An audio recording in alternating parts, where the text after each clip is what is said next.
I think the work that I do now around shaping evidence and shaping policies to end energy poverty is so crucial.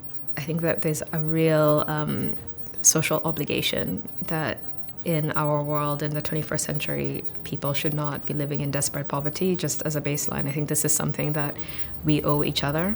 Rose, your embodiment of the Dartmouth spirit, characterized by generosity and a commitment to interdisciplinary collaboration and innovation, is truly remarkable.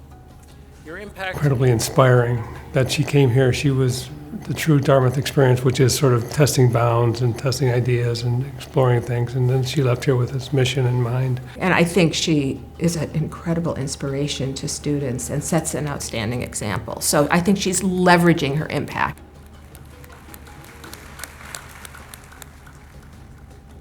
I would say that process of understanding or making sense of why me, why this conversation, why this award, it really kind of triggered a lot of reflection that has been really, really important actually for me. What change have I brought?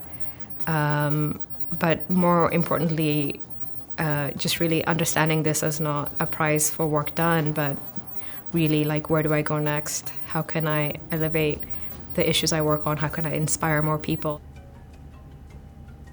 Energy poverty really means that we are not realizing the potential of millions and millions of especially young people on the continent.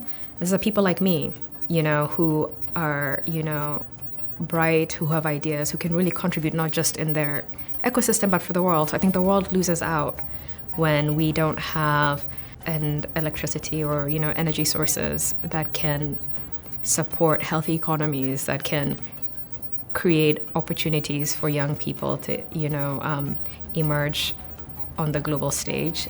So when I came to Dartmouth, I intended to be a physics major, and I've always loved physics, still do. And I, at the same time, discovered engineering through the Engines 21s, and I think for me that was a really transformative experience in terms of going from the lab and doing problem sets to actually being in a class that is around solving real-world problems. I think my story at Dartmouth was really learning so much, being exposed to so many things, and really discovering that I had something to offer. Yeah, it's been wonderful being back at Dartmouth. It's just such a beautiful campus. It's such a serene sanctuary. It's almost, I feel like I'm on a different planet, from the hustle and bustle of my busy city life. Sometimes in a negative way or a boastful.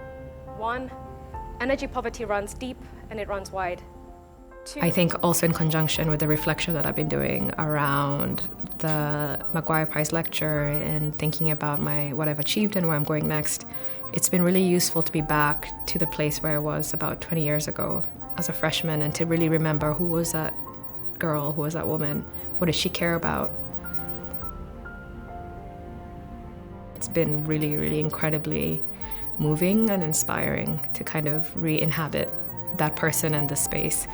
And then I think beyond that, it's just been so great to engage with the Dartmouth community. I'm speaking with student groups this whole week, and it's so inspiring, investing in individuals, and that comes from the fact that I feel like Dartmouth and a whole bunch of other people invested in me.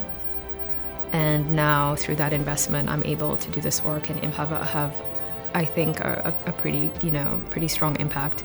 And so I really believe in that theory of change, in that I can't change everything, but I really believe in investing in people. Well, I think President Bilock came here with the idea of having impact, and I think the way to do that is to celebrate people that have left this community and had an impact on the world. And it's not just, again, the 4 years that they spent here, but really where do they go from here to have an impact. This is about platforming this approach to change, platforming what happens when you invest in people who are not part of traditional power structures. And I think this is how I'm engaging with the prize now, and it's quite powerful to think about it that way. This dysfunctional status quo means that Africans are basically rendered invisible in their own